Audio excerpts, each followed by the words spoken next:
जय हिंद दोस्तों। आज हम इस वीडियो में ऑक्सी श्वसन और अनाक्सी श्वसन में अंतर पढ़ेंगे। बहुत ही सिंपल भाषा में, बहुत ही सरल भाषा में आपको एक बार में समझ में आ जाएगा और इस वीडियो को देखने के बाद आपको किसी दूसरे वीडियो को देखने की ज़रूरत ही नहीं पड़ेगी। इसलिए आप वीडियो को पूरा देखिएगा। चलिए बिना टाइम वेस्ट किए हुए वीडियो को स्टार्ट करते हैं और समझते हैं ऑक्सी श्वसन क्या होता है और अनाक्सी श्वसन क्या होता है। तो देखिए, जो ऑक्सी श्वसन है, ठीक ना, तो ये तो श्वसन की ही प्रक्रिया हो रही है। आप सभी लोग जानते हैं किसकी प्रक्रिया हो रही है? श्वसन की प्रक्रिया हो रही है। श्वसन की प्रक्रिया कहाँ होती है? तो ये होती है माइटोकॉन्ड्रिया में। कहाँ होती है? माइटोकॉन्ड्रिया में श्वसन की प्रक्रिया, ठीक ना। और एक जो श्वसन होता है उसमें क्या होता है? ऑक्सीजन की आवश्यकता होती है। जब भी श्वसन होता है तो किसकी आवश्यकता होगी? तो ये आवश्यकता होती है ऑक्सीजन की। किसकी? ऑक्सीजन की। तो जिस श्वसन में ऑक्सीजन की आवश्यकता होती है उसको कहते हैं ऑक्सी श्वसन, और जिस श्वसन में ऑक्सीजन की आवश्यकता नहीं होती उसको कहते हैं अनाक्सी श्वसन। तो ये कंसेप्ट आपको समझ में आया होगा कि ऑक्सी श्वसन क्या है, अनाक्सी श्वसन क्या है। अब देखिए, ये श्वसन की प्रक्रिया क्या है? तो ये श्वसन की प्रक्रिया में जो भोज्य पदार्थ होते हैं, भोज्य पदार्थ, ठीक है, जो भोज्य पदार्थ होते हैं, कैसा भोज्य पदार्थ? जो जटिल भोज्य पदार्थ, जटिल भोज्य पदार्थ, ठीक ना। तो इनका क्या होता है? ये विखंडित होता है, मतलब टूटता है, ठीक है। जटिल जो भोज्य पदार्थ है वो क्या होगा? टूटेगा। जैसे मान लो क्या है? ग्लूकोज है अपने पास। क्या है? ग्लूकोज। तो जो ग्लूकोज है ये टूटेगा, ठीक ना। जब टूटेगा तो ये सरल में टूटेगा, सरल भोज्य पदार्थ के रूप में टूट जाएगा। तो आप ये सरल भाषा में कह सकते हैं कि भोजन का टूटना ही क्या कहलाता है? श्वसन कहलाता है, या भोजन का पाचन ही क्या है? श्वसन है। तो ये आपको कंसेप्ट समझ में आया होगा। अब चलिए एक एक पॉइंट करके अंतर देखते हैं जो ऑक्सी श्वसन है और जो अनाक्सी श्वसन है उसमें। तो देखिए, सबसे पहले हमने क्या लिख के रखा है? एक सूत्र लिख के रखा है दोनों साइड, ठीक है। तो इस सूत्र में हम दिखाने की क्या कोशिश कर रहे हैं कि जो ग्लूकोज है C6H12O6, ये क्या है? ग्लूकोज है। तो जो ग्लूकोज है ऑक्सीजन की उपस्थिति में टूट रहा है, ठीक है। ऑक्सीजन की उपस्थिति में टूट रहा है। किस भाग में टूट रहा है? तो CO2 कार्बन डाइऑक्साइड और H2O पानी के रूप में टूट रहा है। और जब ये टूटेगा तो क्या होगा? ऊर्जा रिलीज होगा। क्या होगा? ऊर्जा रिलीज होगा। कितना? 673 किलो कैलोरी। तो ये किस में हो रहा है? ऑक्सी श्वसन में हो रहा है। दूसरे साइड देखते हैं तो जो ग्लूकोज है, ग्लूकोज बिना ऑक्सीजन के ही टूट रहा है, ठीक ना। जो ग्लूकोज है उसको ऑक्सीजन की आवश्यकता नहीं है टूटने में सॉरी, फिर भी ये टूट रहा है। किस रूप में? एक तो अल्कोहल के रूप में टूट रहा है और दूसरा पानी के रूप में टूट रहा है। और इसमें बहुत कम क्या हो रहा है? ऊर्जा रिलीज हो रहा है, बहुत कम एनर्जी रिलीज हो रहा है। तो इतना आपको समझ में आया होगा। चलिए एक एक पॉइंट करके लिखते हैं ऑक्सी श्वसन और अनाक्सी श्वसन में अंतर को। तो देखिए, पहला जो पॉइंट है वो क्या होगा? हमने कहा ग्लूकोज टूट रहा है ऑक्सीजन की उपस्थिति में। तो क्या होगा? लिखेंगे इसमें ऑक्सीजन की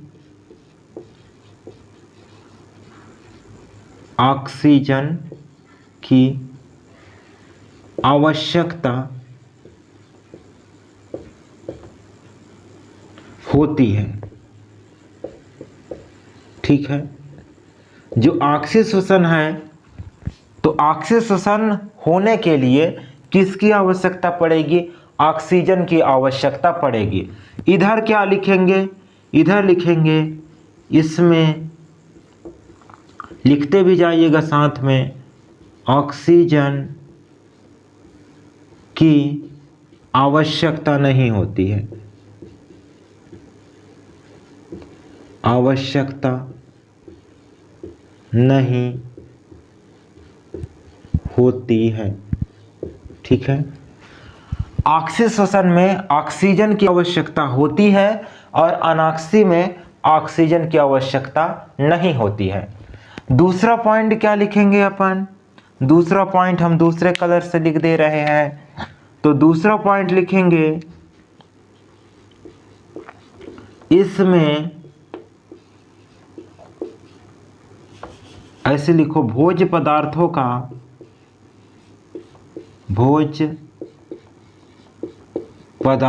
का पूर्ण ऑक्सीकरण होता है। पूर्ण ऑक्सीकरण होता है। किसमें होता है? तो ये ऑक्सी श्वसन में होता है। भोज्य पदार्थ जो भी है उसका पूर्ण रूप से ऑक्सीकरण हो जाएगा। कहने का मतलब है कि यदि ग्लूकोज है तो पूरी तरह से टूट जाएगा। ठीक है, इधर क्या लिखेंगे? इसमें भोज्य पदार्थों का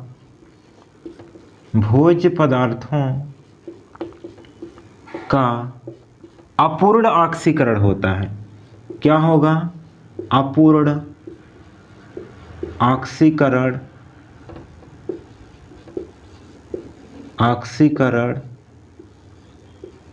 होता है। ठीक है, तो इधर क्या होगा? जो भोज्य पदार्थ होगा, मतलब जो ग्लूकोज होगा, वो पूरी तरह से टूट जाएगा। और इसमें क्या होगा कि जो ग्लूकोज है वो पूरी तरह से नहीं टूटेगा। तो इतना ही आपको समझ में आया होगा। तीसरा पॉइंट लिखेंगे। तीसरा पॉइंट क्या लिखेंगे? इसमें लिखेंगे, इसका या इस प्रक्रिया का अंतिम उत्पाद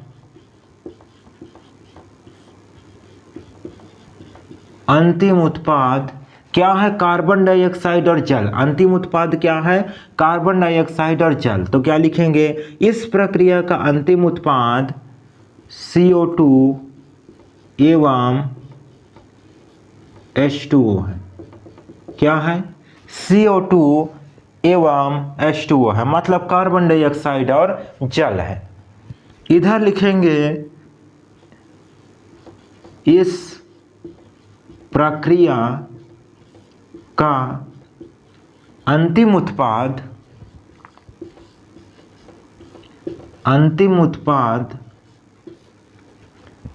C2H5OH, मतलब एथिल अल्कोहल और क्या है? जल है, H2O है। ठीक है, क्या है? एथिल अल्कोहल और जल है, मतलब अल्कोहल और जल भी आप लिख सकते हैं। अगला पॉइंट लिखेंगे, कौन सा पॉइंट? चौथा पॉइंट, नोट भी करते जाइएगा। तो इसमें लिखेंगे, इस प्रक्रिया के फलस्वरूप, इस क्रिया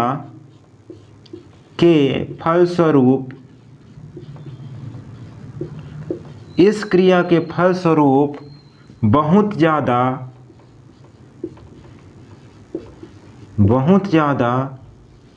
ऊर्जा मुक्त होती है।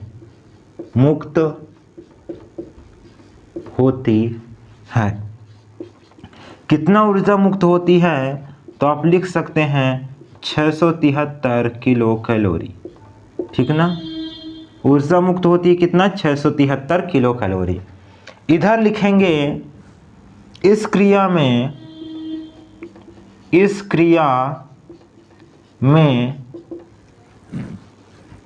या इस क्रिया के फलस्वरूप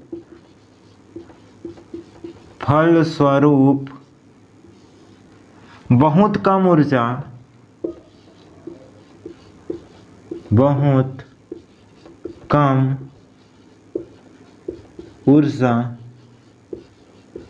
मुक्त होती है। तो बहुत कम ऊर्जा मुक्त होती है किसके दौरान? अनाक्सी श्वसन के दौरान। कितना? तो लिखना 21 किलो कैलोरी। ठीक है, देखो दोस्तों, हमने जितना सूत्र में लिखा है उतने ही चीज को यहाँ बताने की कोशिश की है। जैसे यहाँ हमने लिखा था ऑक्सीजन, तो ऑक्सीजन की आवश्यकता होती है, इसमें किसी भी प्रकार की ऑक्सीजन की आवश्यकता नहीं होती है। इसमें हमने लिखा भोज्य पदार्थों का पूर्ण ऑक्सीकरण होता है, मतलब ग्लूकोज पूरी तरह से टूट जाता है। इसमें हमने लिखा इसमें भोज्य पदार्थों का अपूर्ण ऑक्सीकरण होता है, मतलब जो ग्लूकोज है वो पूरी तरह से नहीं टूटता है। इसमें हमने लिखा इस प्रक्रिया का अंतिम उत्पाद कार्बन डाइऑक्साइड एवं जल है, ठीक ना, किसका, अनाक्षी श्वसन में। अनाक्षी श्वसन की प्रक्रिया का अंतिम उत्पाद क्या है, कार्बन डाइऑक्साइड और जल। और इधर का इस प्रक्रिया का अंतिम उत्पाद क्या है, एथिल अल्कोहल, मतलब अल्कोहल और जल, ठीक ना, किसका, अनाक्षी का। अब हमने लिखा इस क्रिया के फलस्वरूप बहुत ज़्यादा ऊर्जा मुक्त होती है, कितना, 673 किलो कैलोरी। तो देखिए यहाँ हमने लिख रखा है 673 किलो कैलोरी, और इधर बहुत कम ऊर्जा मुक्त होती है, कितना, 21 किलो कैलोरी। तो ये 4 पॉइंट हो गया आपका अंतर। आप स्क्रीनशॉट ले सकते हैं या आप लिख भी सकते हैं इसको। चलिए रफ करते हैं और आगे का देखते हैं अंतर, 5वां पॉइंट। चलिए अगला पॉइंट देखते हैं। तो देखिए जो 5वां पॉइंट है, तो क्या लिखेंगे 5वें पॉइंट में, इस क्रिया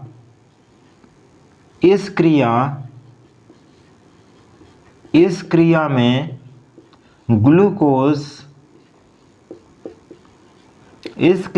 ग्लूकोज के एक अणु से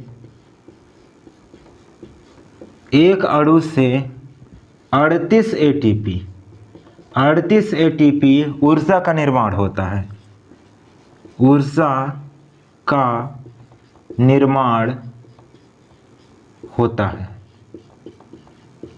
ठीक है। कितना ऊर्जा का निर्माण होगा, तो 38 एटीपी ऊर्जा का निर्माण होता है, किसमें, ऑक्सी श्वसन में। इधर लिखेंगे इस क्रिया में ग्लूकोज के एक अणु से 2 एटीपी ऊर्जा का निर्माण होता है,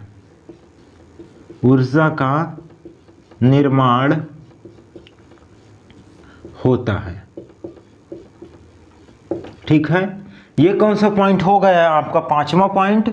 इस क्रिया में ग्लूकोज के एक अणु से 38 एटीपी ऊर्जा का निर्माण होता है। इसमें क्या लिखेंगे, इस क्रिया में ग्लूकोज के एक अणु से 2 एटीपी ऊर्जा का निर्माण होता है। तो इतना हो गया। अगला जो पॉइंट देखेंगे 6वां, यह क्रिया सभी जीवधारियों में होती है। यह क्रिया सभी जीवधारियों में होती है। जो ऑक्सी श्वसन है वो क्या होता है, सभी जीवधारियों में होती है। और इधर लिखेंगे अनाक्षी श्वसन में यह क्रिया कुछ वनस्पतियों में ही होती है, वनस्पतियों में ही होती है, ठीक है। ये कौन सा पॉइंट हो गया, 6वां पॉइंट। मतलब ये सभी जीवधारी में होंगे और यह जो अनाक्षी श्वसन है वो कुछ ही वनस्पतियों में होती है। अगला पॉइंट देखेंगे 7वां पॉइंट। यह क्रिया पौधों में हमेशा होती है,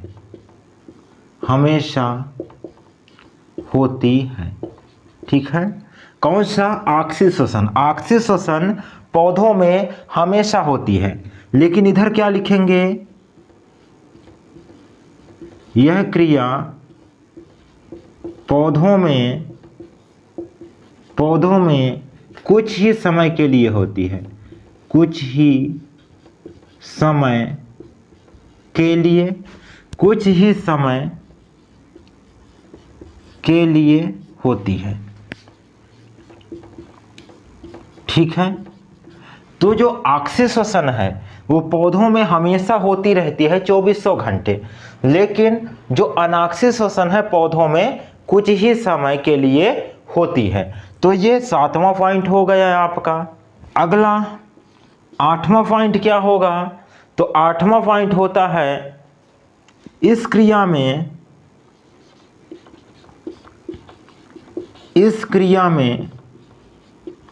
जीवों के लिए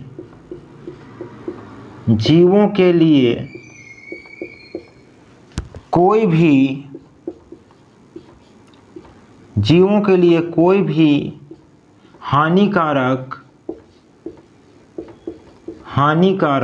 भी हानिकारक पदार्थ नहीं बनता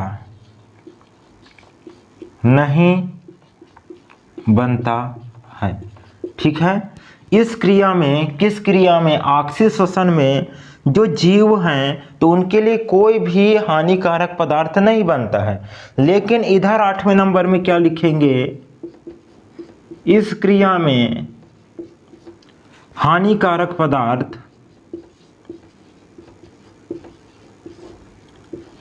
पदार्थ अल्कोहल का निर्माण होता है।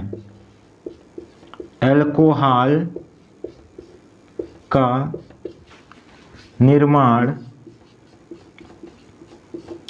होता है। ठीक है, तो इतना आप लिखेंगे 8वें पॉइंट तक। अब देखिए 5वां पॉइंट हमने क्या लिखा? इस क्रिया में ग्लूकोज के एक अणु से कितने एटीपी ऊर्जा का निर्माण होगा? 38 एटीपी। इधर अनाक्षी श्वसन में क्या है कि एक ग्लूकोज के अणु से 2 एटीपी ऊर्जा का निर्माण हो रहा है। इधर 38 एटीपी, इधर 2 एटीपी, मतलब 36 एटीपी कम ऊर्जा का निर्माण हो रहा है अनाक्षी श्वसन में। यह जो ऑक्सीश्वसन है यह क्रिया सभी जीवधारियों में होती है, चाहे वो पौधा हो चाहे जंतु हो। लेकिन यह जो प्रक्रिया है अनाक्षी श्वसन, यह कुछ ही वनस्पतियों में होती है। इसके अलावा यह जो प्रक्रिया है ऑक्सी श्वसन, ये पौधों में हमेशा होती रहती है। लेकिन जो अनाक्षी श्वसन है तो यह क्रिया पौधों में कुछ ही समय के लिए होता है, हर समय नहीं होता रहता। इधर देखिए 8वें नंबर में इस क्रिया में जीवों के लिए कोई भी हानिकारक पदार्थ नहीं बनता है। लेकिन अनाक्षी श्वसन में हानिकारक पदार्थ कौन सा बन रहा है? अल्कोहल बन रहा है, जो कि जीवधारियों के लिए क्या है? हानिकारक है, नुकसानदेह है। तो ये 8 पॉइंट आपको समझ में आया होगा। आप या तो इसका स्क्रीनशॉट ले लीजिए या फिर लिख लीजिए। इसको हम रफ करते हैं और अगले अंतर को देखते हैं। तो देखिए अगला जो अंतर है, तो अगला अंतर हम 9वां नंबर का अंतर लिखेंगे। तो क्या है? रासायनिक समीकरण। रासायनिक समीकरण, ठीक है, रासायनिक समीकरण अगला अंतर है 9वें नंबर का। इधर भी हम क्या लिख देंगे? रासायनिक समीकरण। रासायनिक समीकरण, ठीक ना। तो इधर रासायनिक समीकरण आप देख लेंगे, फर्स्ट में ही हमने देख लिया था। ये क्या है? ग्लूकोज है, ठीक है, क्या है? ग्लूकोज है। इधर ऑक्सीजन है। ग्लूकोज और ऑक्सीजन से जब ऑक्सीकरण की प्रक्रिया होगा, श्वसन की प्रक्रिया होगा, तो एक कार्बन डाइऑक्साइड पानी में टूट जाएगा। और जब कार्बन डाइऑक्साइड पानी में टूटेगा तो 673 किलो कैलोरी ऊर्जा रिलीज होगा। इधर क्या है? ग्लूकोज बिना ऑक्सीजन के ही टूटेगा। किस रूप में टूटेगा? तो एथिल अल्कोहल के रूप में टूटेगा। और किस में टूटेगा? H2O के रूप में, पानी के रूप में टूटेगा। ऊर्जा कितना रिलीज होगा? 21 किलो कैलोरी रिलीज होगा। 10वां अंतर जो लिखेंगे हम, क्या लिखेंगे? उदाहरण। उदाहरण, उदाहरण में क्या लिखेंगे? सभी उच्च वर्गीय पौधा एवं पौधों एवं जंतुओं में, ठीक ना, क्या ऑक्सीश्वसन होता है? सभी उच्च वर्गीय जितने भी पौधे हैं और जितने भी जंतु हैं उन सभी में होता है। इधर उदाहरण क्या लिखेंगे अनॉक्सीश्वसन में? तो लिखेंगे कवक। जो कवक होते हैं, जो जीवाणु होते हैं मतलब बैक्टीरिया होते हैं उनमें होता है। इसके अलावा जो फल है उसमें होता है। अंकुरित हो रहे बीज में होता है। अंकुरित हो रहे बीजों में, ठीक ना, क्या होता है? अनॉक्सीश्वसन होता है। तो ये 10 अंतर हमने लिखे ऑक्सीश्वसन और अनॉक्सीश्वसन में, जो कि आपके एग्जाम में 4 या 5 नंबर का क्वेश्चन आता है और बहुत ही सरल है लिखना, आपको समझ में आया होगा। तो आज के लिए बस इतना ही, फिर मिलेंगे नेक्स्ट वीडियो में नेक्स्ट टॉपिक के साथ। तब तक के लिए धन्यवाद। जय हिंद।